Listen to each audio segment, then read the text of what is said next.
إني لكم منه نذير مبين ولا تجعلوا مع الله إلها آخر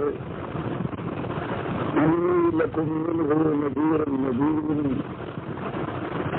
كذلك من قبل رسول إلا قالوا ساحر أو مجنون بل هم قوم فتولى عنهم فما أنت بملوم وذكر فإن الذكرى تنفع المؤمنين وما خلقت الجن والإنس إلا ليعبدون من رزق وما أريد أن يطعمون إن الله هو الرزاق ذو القوة المتين وإن للذين ظلموا ذنوبا مثل ذنوب أصحابهم فلا يستعجلون وويل للذين كفروا يعملون. روايات چل رہے تھے انسانوں کو وہی ایک بات یاد دلائی جا رہی ہے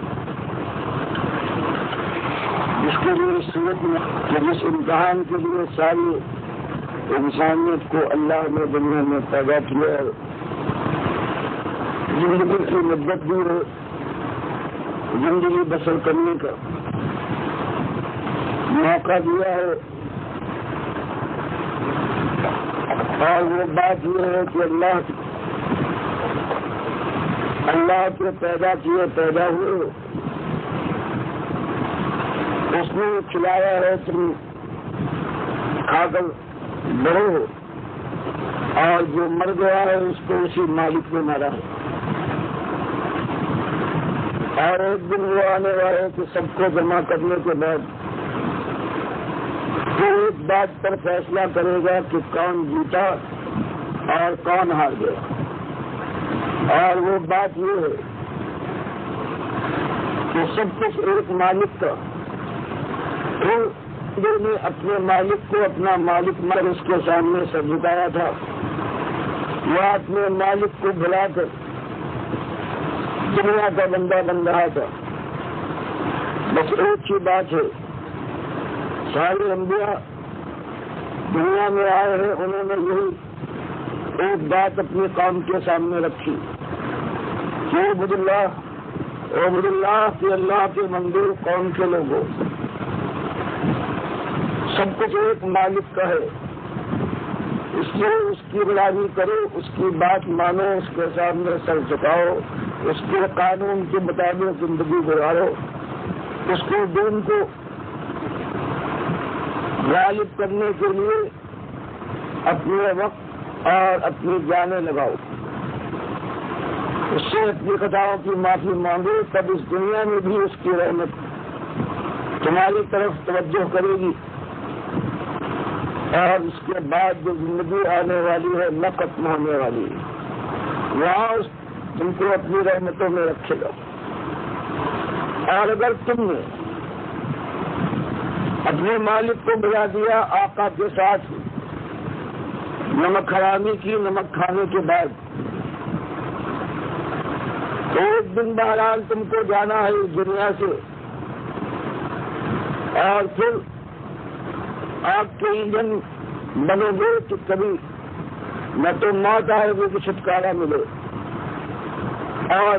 جیو گے لیکن جینے کا کبھی لطف نہ آئے گا، ایک جلن رہے آگ رہے ہمیشہ کرتی ہے۔ وہی بات کہی جا رہی ہے کہ دنیا والے آج اللہ کے ساتھ اللہ کے بندے کو شریک کرتے، ساجی بناتے، مصیبت پر جائے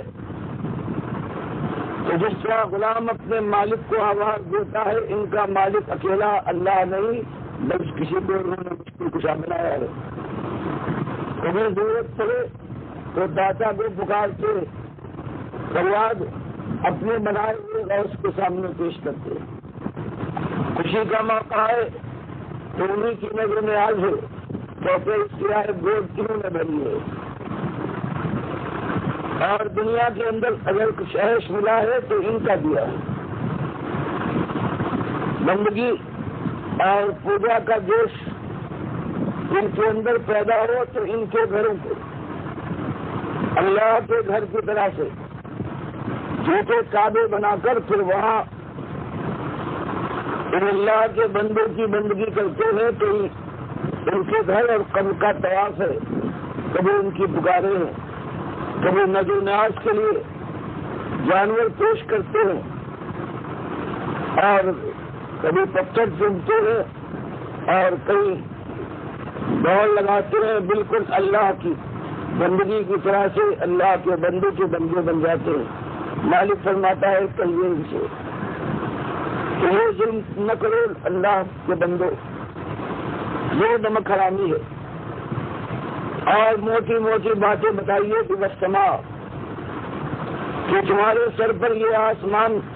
سایہ کرنے والا ہے اور جن کی تم پوجا کرتے ہو انہوں نے اس کو اور بلند کیا ہے یا بنینا ہے۔ ان سے کہیے کہ تمہارے آسمان کو بنایا ہے یا اللہ نے پورے اہتمام کے ساتھ، اور آسمان کی چوڑائی اور لمبائی اور وسعت دیکھو، اِنَّا لَمُوسِعُونَ۔ اور ان سے کہیے کہ تمہارا مالک ہی ہو کہ جو چاہے اس کے بس کی بات ہے، جتنی وسعت دینا چاہے جس چیز کو تو وہ دے سکتا ہے، باقی اس کے بندوں میں یہ طاقت نہیں ہے۔ اور والارض، یہ جس کے اوپر تم دنیا والوں زندگی گزار رہے ہو، یہ تمہارے کسی بابا نے، کسی درگاہ نے، کسی حضرت نے، کسی قبلہ نے یہ زمین نہیں بچھائی ہے، والارض، بلکہ یہ زمین فرشناہا، اس کو ہم نے برابر کر کے فرش بنایا ہے، تمہاری زندگی اس پر گزرتی ہے۔ اور پھر دیکھو فنعم الماہدون، اس کو برابر کیا ہے، تمہاری زندگی کے قابل بنایا ہے، چاہے پہاڑ کی جگہ ہو اور چاہے ریگزار ہو اور چاہے میدانوں کا معاملہ ہو، تو ہمارا سب کچھ ہمارا، ہر چیز ہماری۔ اور اس کے بعد پھر انسانوں تم ہمارے حق پر ہاتھ ڈالتے ہو، یہ ظلم کرتے ہو کہ ہمارے بندوں کو ہمارے ساتھ سازی اور برابر کرنے کی کوشش کرتے ہو اور اپنے ظلم کو بھول جاتے ہو کہ کتنا بڑا ظلم تم اپنے مالک پر آقا کے ساتھ کرتے ہو۔ اور اسی طرح سے ومن کل شیء، ہم نے زندگی قائم کرنے کے لیے ہر چیز کے جوڑے بنائے ہیں۔ خلقنا زوجین، نر اور مادہ ہیں، دونوں کے ملنے کے بعد تب صحیح معنوں میں زندگی گزرتی ہے۔ یہ سب ہمارا کیا دھرا ہے، تمہاری ان درگاہوں کا اور ان افسانوں کا، ان درباروں کا اس میں کوئی ہاتھ نہیں ہے۔ تو یہ باتیں ہیں، تم کہتے ہو ہم پڑھے لکھے نہیں ہیں، ہم کتابیں نہیں پڑھ سکتے، فرمائے یہ کتاب ہے کہ تمہاری آنکھوں کے سامنے کھلی ہے، آسمان اور زمین کی یہ ساری حالت ہے۔ یہ جو ہر قسم کے یہ پورے دنیا میں پائے جاتے ہیں، یہ کتاب سے پڑھ سکتے ہو، اگر نہیں پڑھتے ہو تو اس کے بعد پھر ذرا تم اپنے جان کے دشمن ہو۔ تمہارے سامنے یہ بات لائی جا رہی ہے لعلکم تذکرون، تاکہ تم باز آ جاؤ اس ظلم سے اور نصیحت حاصل کرو، اپنی جان کو بچاؤ۔ نافرمانی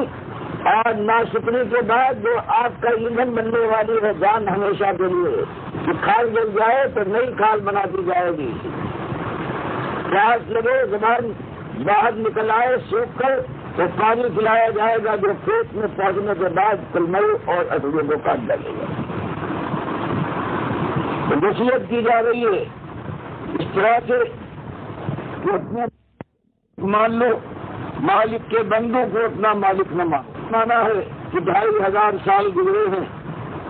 ابراہیم علیہ السلام کے زمانے، اور اب توحید شرک میں تبدیل ہو گئی ہے۔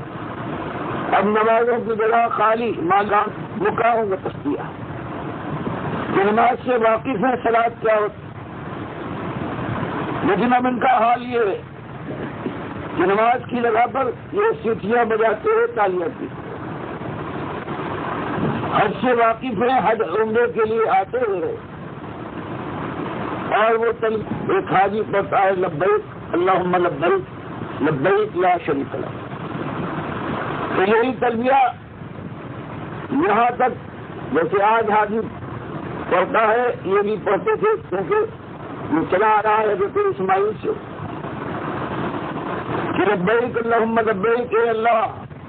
تیری خدمت کے لیے، بندگی کے لیے، پوجا کے لیے ہم حاضر ہیں، لا شریک لک، تیرا کوئی ساتھی نہیں۔ اللہ ابن عباس رضی اللہ تعالی عنہما کہ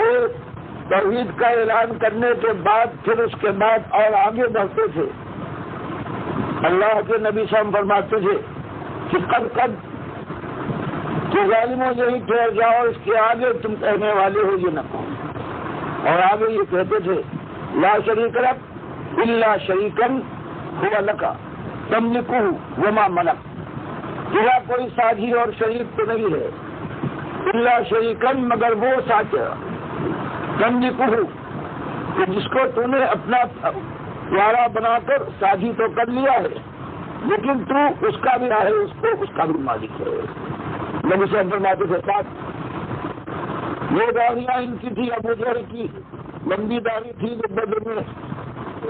وہ مارا گیا ہے، عبداللہ ابن مسعود رضی اللہ تعالیٰ عنہ اس کی داڑھی پڑتی ہے، شادیاں تھی، اور صرف ایک بات ایسی شدید تھی کہ 2500 سال کے بعد اب وہ اللہ کے بندوں کو، خاص طور سے اللہ کے نیک بندوں کو،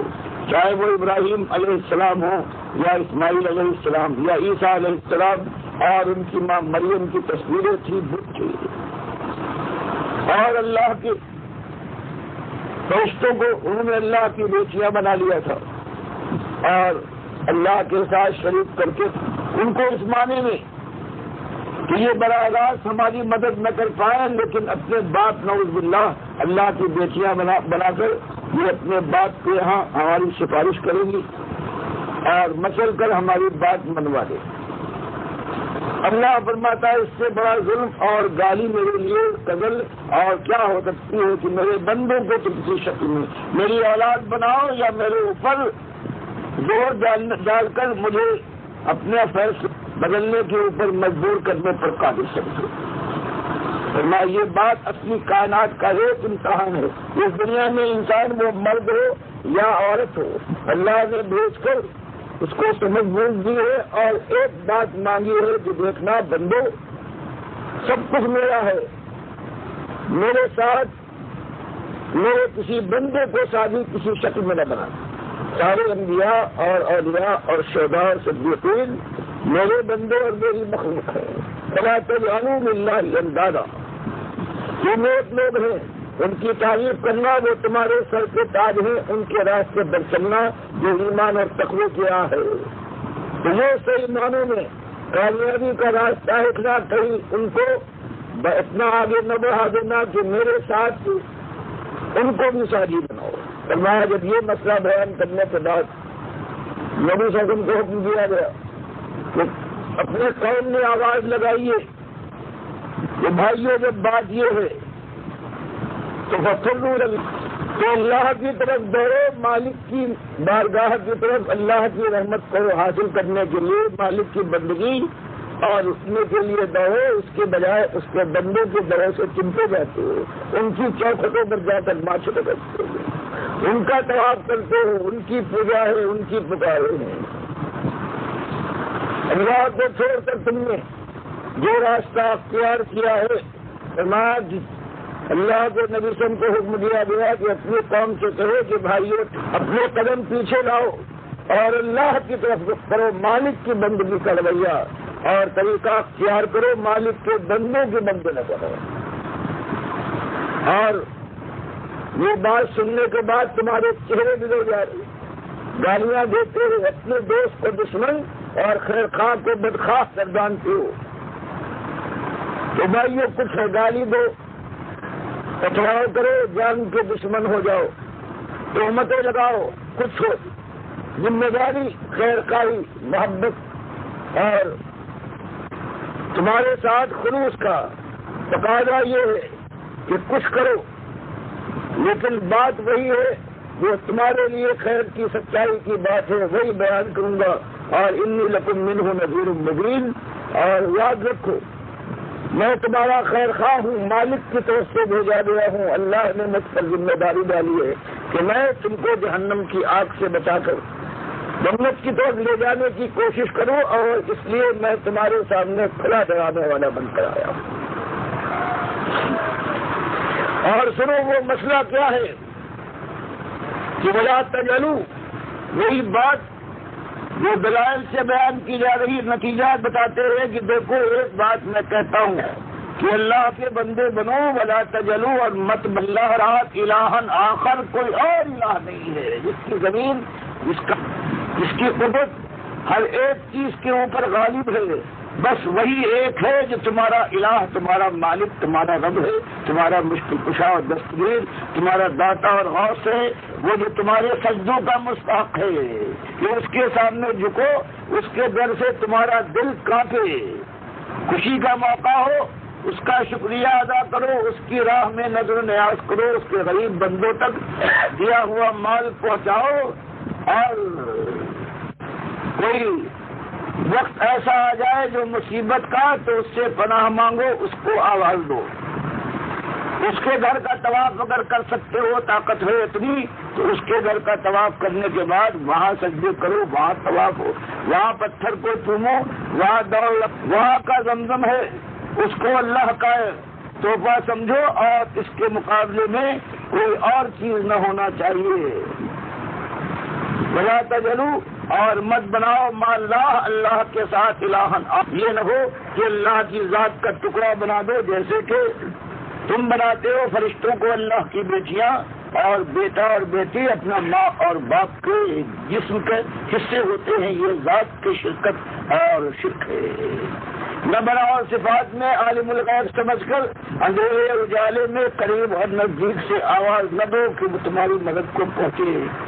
وہ اللہ ہی سنتا ہے ہر چیز کو ہر جگہ سے. نہ پیر سنے گا تمہارا، اور نہ یہ بابا، اور نہ درگاہ والا، اور نہ یہ فرشتے. اسی طرح سے دینا اور روک رکھنا اللہ کا کام ہے. اگر وہ دے تو اللہ کی نظر نیاز کرو، ان کی نظر نیاز نہ ہونا چاہیے. اللہ کا گھر اس لائق ہے کہ اس گھر کا طواف ہو اور اللہ کی وہاں پہنچ کر بندگی ہو. فرمایا کہ دیکھنا اللہ کے ساتھ نہ ذات میں، نہ صفات میں، نہ حقوق میں، اور نہ اختیار، نہ کسی اور کو قوم کے لوگوں، کسی اور کو جو سارے کے سارے اللہ کے بندے اور محتاج ہیں، ان کو یاد رکھو. انی لکم منہ نذیر مبین، تمہارے پاس کھلا ڈرانے والا آیا ہوں. میں چھیڑ کرنے کے لیے منصوبہ لے کر نہیں آیا ہوں، بلکہ تمہارے ساتھ میرے دل رکھتے ہیں. تمہاری حالت کو دیکھ کر کہ آپ کی طرف دوڑے جا رہے ہو، میرے دل کے اندر جوش پیدا ہوتا ہے، اور میں تمہاری خیر خواہی میں اس طرح سے تمہاری گالیاں سنتا ہوں، اور تمہاری دی ہوئی تکلیفوں کو برداشت کر کے بغیر کسی ایک پیسے کا سوال کیے ہوئے تم کو راہ دکھانے کی کوشش کرتا ہوں کہ تم بچ جاؤ، تمہارے بچے بچ جائے اللہ کی اس عذاب سے، اس آگ سے جو پھر کبھی نہ بجھے گی اگر کہیں کچھ نہ پہنچ گئے. فرمایا جب یہ بات ان کو تیار نہیں ہوتی تو نبی صلی اللہ علیہ وسلم ان کے ساتھیوں کو، اور جو قیامت تک آنے والے اللہ کے وہ بندے ہیں جو اپنے مالک کا حق پہچان کر کے لیے مالک نے عقل و خرد دی ہے، ایمان دیا ہے، اور وہ بات یہ ہے کہ خود بھی اپنے کو، اپنے بال بچوں کو آگ سے بچانے کے لیے اپنا قدم بڑھائے، اور دنیا کو آواز دے کہ اللہ ٹھہرو. اللہ کے ساتھ یہ ظلم کر کے چند دنوں ہو سکتا ہے اللہ نے آزمائش میں ڈالا ہے، ہو سکتا ہے کہ تمہارا عیش ہو، لیکن کب تک ایک دن موت آئے گی، نبضیں ڈوبے گی، ماتھا یہ پسینے سے بھیگ رہے گا، اور جنازہ گھر سے اٹھے گا اور زمین کے پیٹ میں دبا دیا جائے گا. اس کے بعد معاملہ ختم نہیں ہوا، اس کے بعد پھر وہ دن آ کے رہے گا جب فیصلہ ہوگا کہ آگ والا کون ہے اور جنت کی بادشاہی کا مستحق کون ٹھہرے گا. لیکن دنیا کا معاملہ یہ ہے کہ خیر خواہ ان کے سامنے آئے، ان کا ہمدرد آئے، لیکن جب وہ یہ بات کہتا ہے کہ مالک اکیلا ہے، اس کے مالک کے ساتھ اس کے مساجی نہ بناؤ، یہ مالک کے لیے کنزل اور گالی ہے، اور اس کو بغیر توبہ کے کبھی معاف نہ کرے گا. تم دیکھنے میں چاہے پوری زمین کو اگر اچھے اعمال جو سمجھے جاتے ہیں ان سے کر کے دنیا کو تم پھرتے ہو، لیکن اگر ایمان صحیح نہیں ہے تو پروردگار تمہارے کسی عمل کی کوئی قیمت نہ دے گا، بلکہ اس کے مقابلے اور بغض کے آپ کے ذکر کر دے گا۔ فرمائیے ہمیشہ یہی بات آئی ہے، کتنی سادہ اور صاف بات ہے، لیکن ہمیں اس کی اکثریت نے اس بات کو نہیں مانا ہے۔ اللہ کے نبی صلی اللہ علیہ وسلم سے کہا جا رہا ہے کہ آج آپ کے ساتھ بھی آپ کی قوم یہ سلوک کر رہی ہے کہ آپ خیر خواہ ہیں، وہ بدخواہ سمجھتے ہیں، آپ ان کے دوست ہیں اور رحمت بنا کر بھیجے گئے ہیں، اور یہ رحمت ہمیشہ یہی ہوا ہے۔ غم نہ کیجیے، جمے رہیے، بات یہی ہے، اس کے علاوہ دوسری بات نہیں۔ کذالک ما اتى الذين من قبلهم من رسول الا قالوا ساحر او مجنون۔ آج آپ کو یہ دیوانہ کہتے ہیں، جادوگر گردانتے ہیں، آپ کی بات ماننے سے انکاری ہے، اس لیے ان کے پاس دنیا ہے، ان کا اقتدار ہے، ان کے پاس دولت ہے، اور یہ جو دینداری کے بھیس میں آیا ہے، جو کاروبار کرنے والا جو پنڈت ہے، یہ بھی ان کے ساتھ ہے، اس کی بھی دنیا ہے جو شرک کے ساتھ اور ملی ہوئی ہے، توحید کے نام سے یہ کاپ رہے ہیں۔ میں جیسے اس سے پہلے جب یہ آواز اٹھتی ہے، ایک خیر اور بھلائی اور اصلاح کا ایک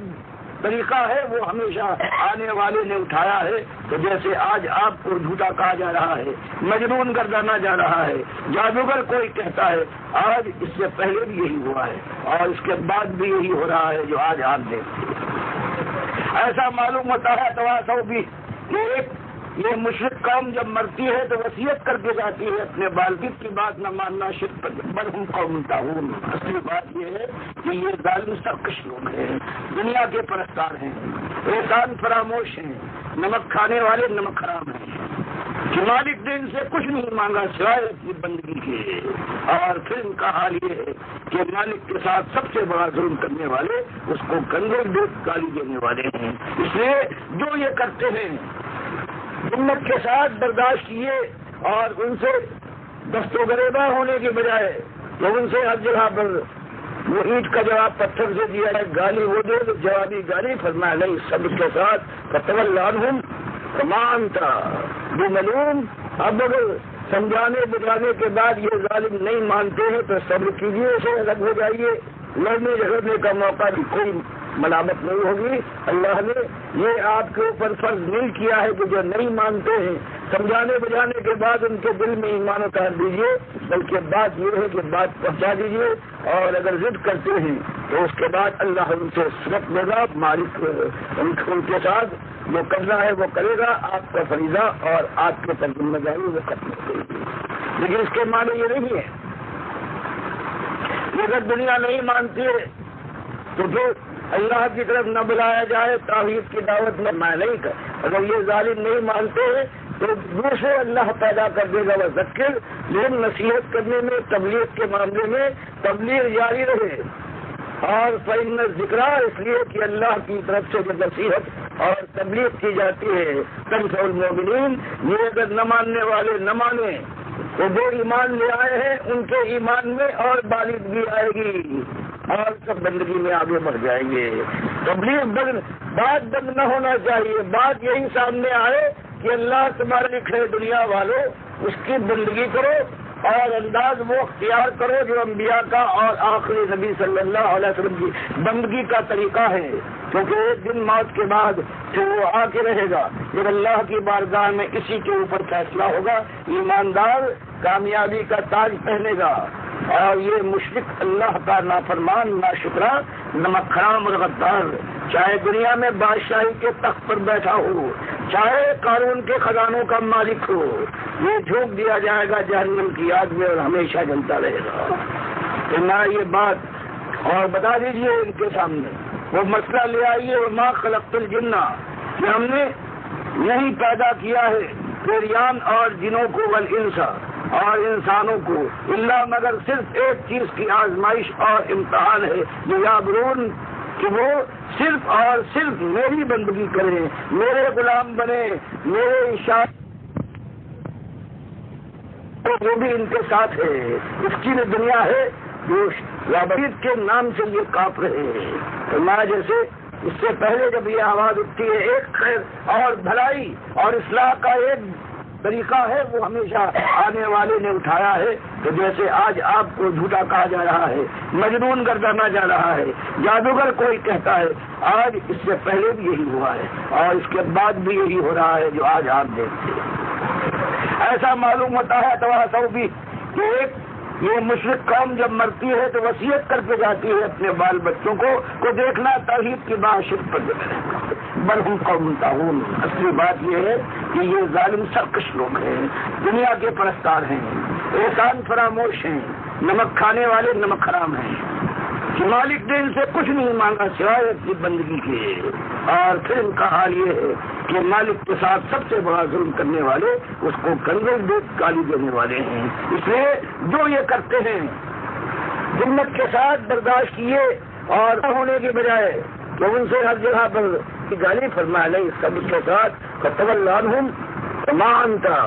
یہ ملو. اب آنے کے بعد یہ ظالم نہیں مانتے ہیں تو صبر کیجیے, ان سے الگ ہو جائیے. لڑنے جھگڑنے کا موقع ہے, اللہ کی طرف سے آپ کی کوئی ملامت نہیں ہوگی. اللہ نے یہ آپ کے اوپر فرض نہیں کیا ہے کہ جو نہیں مانتے ہیں سمجھانے بجانے کے بعد ان کے دل میں ایمان اتار دیجیے, بلکہ بات یہ ہے کہ بات پہنچا دیجیے, اور اگر ضد کرتے ہیں تو اس کے بعد اللہ ان سے سمجھ لے گا. مالک ہے ان کے خلاف جو کرنا ہے وہ کرے گا, آپ کا فریضہ اور آپ کے اوپر ذمہ داری وہ کرتے رہے گی. لیکن اس کے معنی یہ نہیں ہے کہ اگر دنیا نہیں مانتی ہے تو پھر اللہ کی طرف نہ بلایا جائے, توحید کی دعوت نہ اٹھے اور شرک قدر نہ کیا جائے. فرمایا نہیں کہ اگر یہ ظالم نہیں مانتے ہیں تو دوسرے اللہ پیدا کر دے گا وہ ذکر, لیکن نصیحت کرنے میں تبلیغ کے معاملے میں تبلیغ جاری رہے. اور فإن الذکرہ اس لیے کہ اللہ کی طرف سے جو نصیحت اور تبلیغ کی جاتی ہے تنفع المؤمنین, یہ اگر نہ ماننے والے نہ مانے تو جو ایمان لے آئے ہیں ان کے ایمان میں اور بالیدگی آئے گی اور صفائی پیدا ہوگی اور خلوص ہوگا اور وہ اللہ کی بندگی میں آگے بڑھ جائیں گے. تبلیغ بات بند نہ ہونا چاہیے. بات یہی سامنے آئے کہ اللہ تمہارا ایک مالک ہے دنیا والوں, اس کی بندگی کرو اور انداز وہ اختیار کرو جو انبیاء کا اور آخری نبی صلی اللہ علیہ وسلم کی. بلکہ ایک دن موت کے بعد خدا میں کسی کے اوپر فیصلہ ہوگا, ایماندار کامیابی کا تاج پہنے گا, اور یہ مشرک اللہ کا نافرمان ناشکرا نمک حرام اور غدار چاہے دنیا میں بادشاہی کے تخت پر بیٹھا ہو, چاہے قارون کے خزانوں کا مالک ہو, وہ جھونک دیا جائے گا.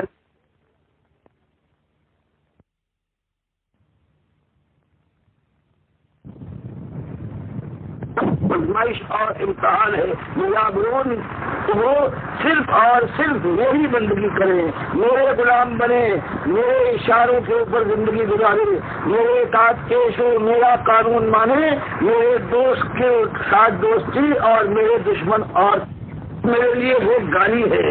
کہ اس گالی کو میں کبھی معاف نہ کروں گا اگر کوئی دعویٰ نہ کرے. ان اللہ لا یغفر ان یشرک به وان ذلک لمن یشاء. تو مالک نے بتایا اصول کہ دیکھو شرک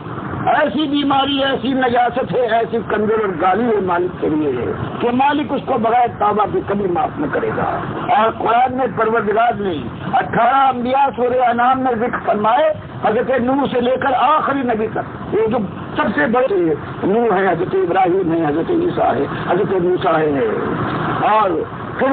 بیان کیا ان کے اعمال کا کون مقابلہ کر سکتا ہے, یہ پیغمبر ہیں. لیکن سنو شرک کیسی گندی اور نجس چیز ہے. ولو اشرکوا فرض محال کر لو کہ یہ اتنے عمل کرنے والے میرے پیغمبر تھے اور دنیا میں کائنات کے اندر پیغمبر نہیں بنا ہے, لیکن ولو اشرکوا اگر یہ اس میں سے کوئی ایک شرک کر دیتا. حضرت ابراہیم وقت پڑھنے کے اوپر یہ پکار دیتے کہ بابا نوح اغثنی, فریاد ہماری پوری کرو, یا کسی اور کو کوئی پیغمبر آواز دے دیتا. مالک فرماتا ہے لَحَبِطَ عَنْهُمْ مَا كَانُوا يَعْمَلُونَ. تو سارے ان کے عمل ہیں وہ سب برباد کرتے ہیں. زمن میں آیا وَلَقَدْ أُوحِيَ إِلَيْكَ وَإِلَى الَّذِينَ مِنْ قَبْلِكَ کہ نبی محمد صلی اللہ علیہ وسلم آ روپ رہے ہیں, ہم کو بھیج رہے ہیں. اس سے پہلے بھی جتنے رسول آئے ہیں سب کے اوپر یہی ایک وحی تھی کہ پیغمبر دنیا کو سمجھانے کے لیے ہم یہ بات صاف کر رہے ہیں کہ آپ بھی ہمارے پیغمبر ہیں. لئن اشرکتا، اگر کہیں بفرض محال آپ کوئی شرک کر بیٹھے تو لیحبطن عملک، تو آپ کے بھی سارے عمل برباد ہو جائیں گے. وَلَتَكُونَنَّ مِنَ الْخَاسِرِينَ، اور آپ خسارے والے دیوالیے ہو کر ہماری بارگاہ میں آئیں گے. بفرض محال پیغمبر شرک نہیں کرتا. تو میرے بھائیو یہ مسئلہ ہے، یہی ایک مسئلہ تھا کہ اصلاح کے لیے یہی مسئلے تھے. غربت وہاں پر، ظلم وہاں پر، بے حیائی بے شرمی وہاں پر.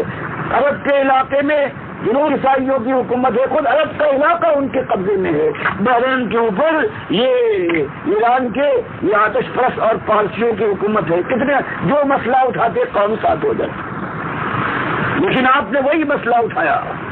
کہ جو اللہ کی طرف سے ایک اولی مسئلہ ہے، وہی ایمان کا مسئلہ کہ الہکم الہ واحد لا الہ الا هو الرحمن الرحیم، کہ قوم کے لوگوں، اللہ کے بندوں، تمہارا ایک الہ ہے، ایک مالک، ایک آقا ہے، ایک مشکل کشا دستری، ایک داتا اور بندہ پرور بندہ نواز ہے. اسی کو پکارو، اسی کے سامنے جھکو. خوشی کا زمانہ ہو، نیاز اس کی ہونا چاہیے، اور موقع ملے تو اس کے گھر کا طواف، اس کی بندگی کرو، اس کے بندوں کو وہ مقام دو. یہ ایماندار اور جو ولی اللہ تھے، جن کے لیے مالک فرماتا ہے ان کے نائندہ کا کوئی خوف ہے جنت میں پہنچنے کے بعد. الذین آمنوا وکانوا یتقون، جو ایماندار اور تقوی والے پہلے گزرے ہیں، ان کی راہ اختیار کرو، ان کی تعریف کرو، تمہارے سر کے تاج ہے. لیکن اللہ کے ساتھ ذات میں، صفات میں، اختیارات میں اور ان کی جس طاقت کے اندر اور حقوق کے اندر ان کو شریک نہ کرو. وہ مسئلہ تھا اور یہی اللہ کے نبی صاحب نے اٹھایا تو یہ زمین یہ انکاری ہو گئی. آپ کا بات بہت اٹھا مادون نظال کلی میشا. تو مالک نے بتایا اصول کہ دیکھو شرک ایسی بیماری ہے، ایسی نجاست ہے، ایسی کنجر اور گالی ہے مالک کے لیے کہ مالک اس کو بغیر توبہ کے کبھی معاف نہ کرے گا. اور قرآن میں پڑھا نام میں ذکر فرمائے حضرت نوح سے لے کر آخری نبی تک، یہ جو سب سے بڑے برگزیدہ نبی ہے حضرت نوح ہے، حضرت ابراہیم ہے، حضرت عیسیٰ ہے، حضرت موسیٰ ہے. اور پھر بیان کیا ان کے اعمال کا کون مقابلہ کر سکتا ہے، یہ پیغمبر ہیں. صرف کیسی گندی اور لذیذ چیز ہے. وَلَوْ اشْرَكُوا، بفرض محال یہ فرض کر لو کہ یہ اتنے عمل کرنے والے میرے پیغمبر ایسے بزرگ میرے بندے اور پیغمبر نہیں بنائے، لیکن وَلَوْ اشْرَكُوا، اگر یہ اس میں سے کوئی ایک شرک کر دیتا. حضرت ابراہیم وقت پڑھنے کے اوپر یہ پکار دیتے کہ بابا نوح اغثنی، فریاد ہماری پوری کرو، یا کہ اور کوئی پیغمبر آواز دیتا. مالک فرماتا ہے وَحَبِطَ عَنْهُمْ مَا كَانُوا يَعْمَلُونَ، وہ سارے ان کے عمل ہیں وہ سب برباد کرتے ہیں. پھر قرآن میں سورہ زمر میں آیا وَلَقَدْ قَبْلِكَ، اے نبی محمد صلی اللہ علیہ وسلم آپ ہمارے رسول ہیں، آپ کے اوپر بھی وہی اور یہی کر رہے ہیں، ہم اپنا حکم بھیج رہے ہیں. اس سے پہلے بھی جتنے رسول آئے ہیں سب کے اوپر یہی ایک رہی تھی کہ پیغمبر دنیا کو سمجھانے کے لیے ہم یہ بات صاف کر رہے ہیں کہ آپ بھی یہی اشرکتا، اگر کہیں بفرض محال آپ کوئی شرک کر بیٹھے تو لیحبطن عملک، تو آپ کے بھی سارے عمل برباد ہو جائیں گے. وَلَتَكُونَنَّ مِنَ الْخَاسِرِينَ، اور آپ خسارے والے دیوالیے ہو کر ہماری بارگاہ میں آئیں گے. بفرض محال پیغمبر شرک نہیں کرتا. تو میرے بھائیو یہ مسئلہ ہے، یہی ایک مسئلہ ہر پیغمبر نے اٹھایا. یہی ایک مسئلہ تھا کہ اصلاح کے لیے یہی بنیادی مسئلہ ہے. اللہ کے نبی کے سامنے کتنے مسئلے تھے، غربت وہاں پر، ظلم وہاں پر، بے حیائی بے شرمی وہاں پر. عرب کے علاقے میں جنوب کے اندر حبشیوں کی حکومت ہے، شمال میں عیسائیوں کی حکومت ہے، خود عرب کا علاقہ ان کے قبضے میں ہے. بحرین کے اوپر یہ ایران کے یہ آتش پرست اور پارسیوں کی حکومت ہے. کتنے جو مسئلہ اٹھاتے قوم ساتھ ہو جاتی. لیکن آپ نے وہی مسئلہ اٹھایا کہ جو اللہ کی طرف سے ایک اولی مسئلہ ہے، وہ ایمان کا مسئلہ کہ الہکم الہ واحد لا الہ، قوم کے لوگوں، اللہ کے بندوں، تمہارا ایک الہ ہے، ایک مالک، ایک آقا ہے، ایک مشکل کشا دستری، ایک داتا اور پرور بندہ نواز ہے. اسی کو پکارو، اسی کے سامنے جھکو. خوشی کا زمانہ ہو، نیاز اس کی ہونا چاہیے، اور موقع ملے تو اس کے گھر کا طواف، اس کی بندگی کرو، اس کے بندوں کو وہ مقام دو.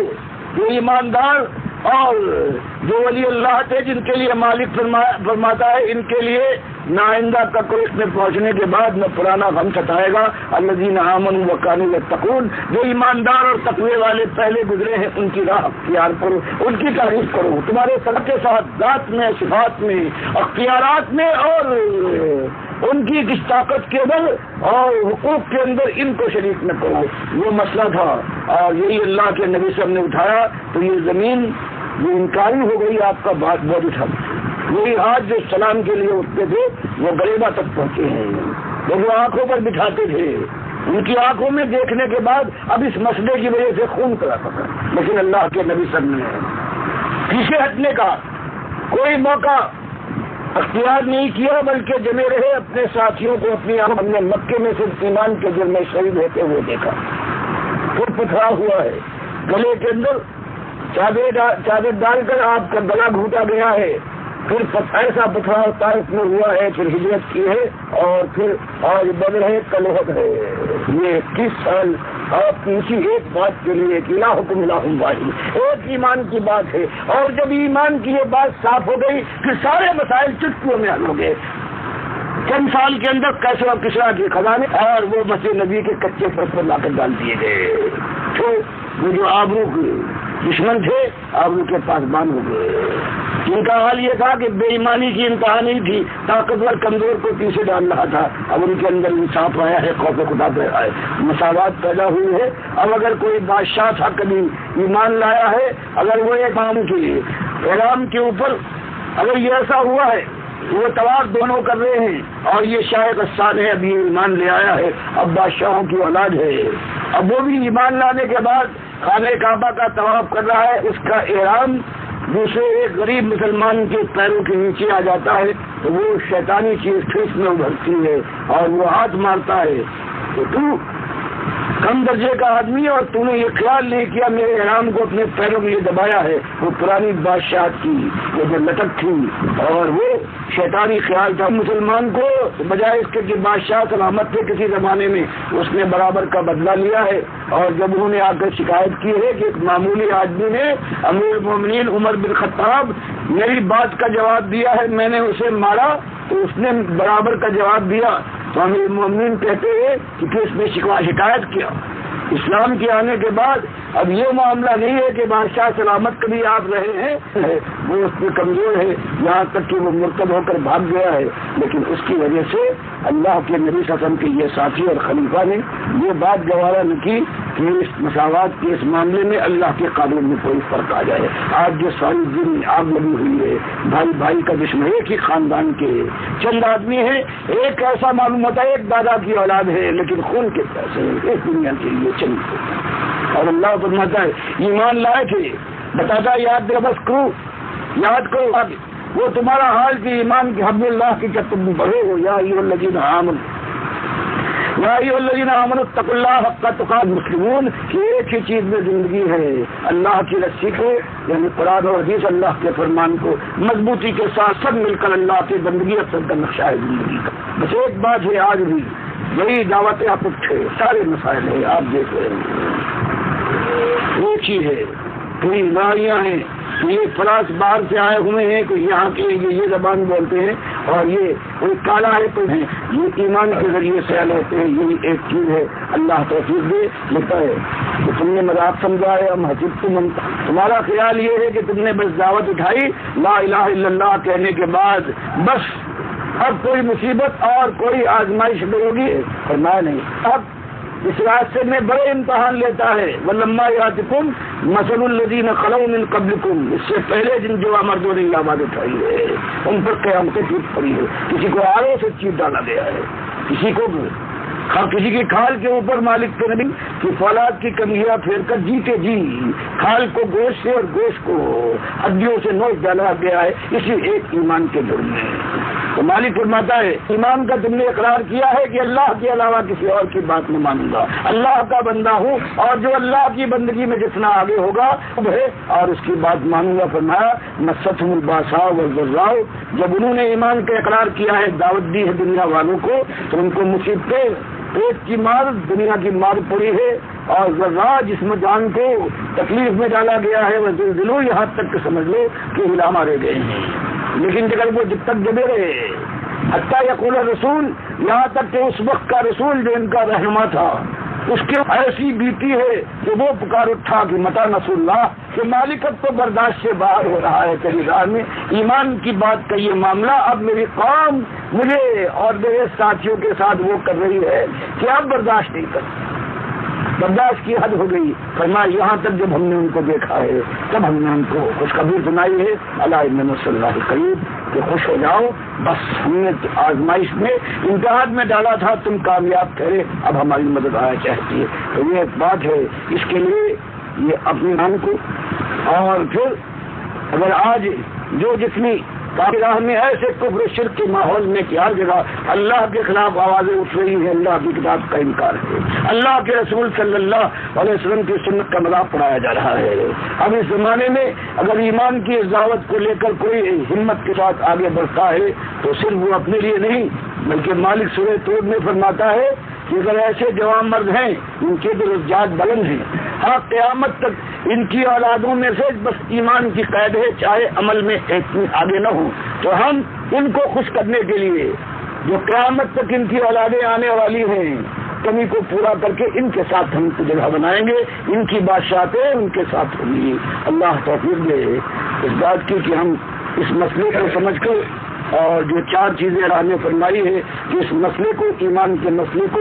سمجھو اور مانو، پھر ایمان کے مطابق عمل صالح کرو۔ عمل صالح میں سب سے پہلی چیز نماز ہے، خلوص کے ساتھ،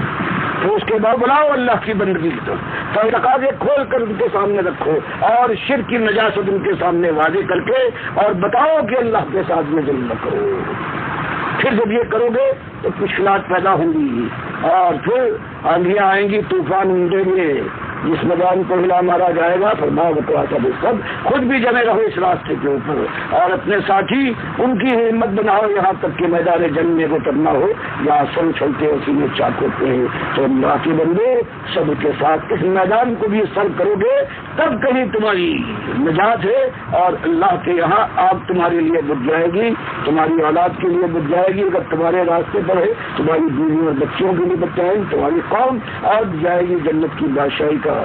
تاج پہنو گے، جہاں مالک فرماتا ہے کہ لکم فیہا ما تشتہی انفسکم ولکم فیہا ما تدعون نزلا من غفور رحیم۔ جب مرنے لگتا ہے ایک مومن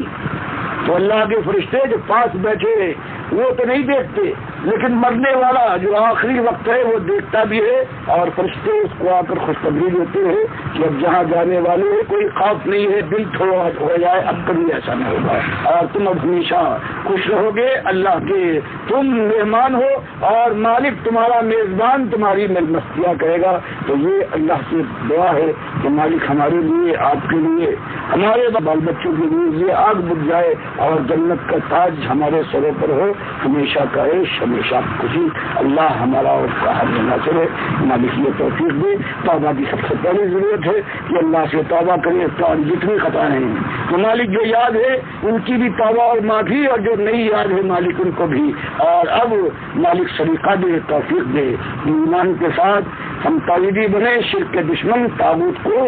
ہم ان کا کفر کریں اور اللہ کے نبی صلی اللہ علیہ وسلم کی سنت کو اپنانے کے بعد دنیا کے اندر جو حدیں انہیں مقرر کر دی ہوئی ان کے اندر ہم رہیں اور آخرت کے اوپر ہماری نگاہ ہو۔ اللہ میرا بھی حامی ناصر، مالک آپ کو بھی رحمت کرنے والا مالک ہے، سب کا